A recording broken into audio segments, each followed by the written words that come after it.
Welcome to the Rim Break Rodeo. We hope this video helps.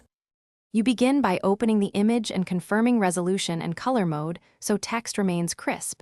Then select the Type tool T and click to place a new text layer. This keeps edits non-destructive. Set your font, size, color, and alignment. Make intentional choices so text contrasts with the background.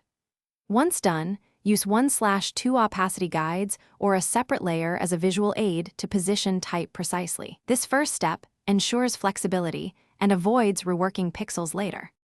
Now refine style and placement. Open the character and paragraph panels to adjust tracking, leading, and alignment because spacing affects legibility. Position the text using Move tool. If perspective is needed, use Free Transform Ctrl or CMD+T and warp to match the image plane.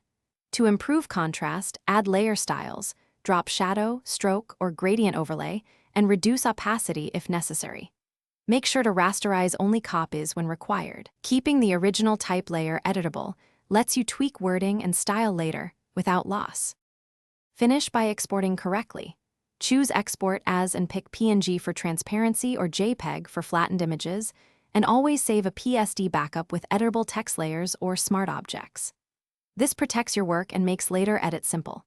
If text appears pixelated or blurry, make sure you haven't rasterized at low resolution, undo transforms or scale down the image, or reapply the vector text at higher DPI. One troubleshooting tip: if anti-aliasing looks wrong, toggle different anti-alias settings until the edges are crisp. Thanks for watching. Consider subscribing if we helped you.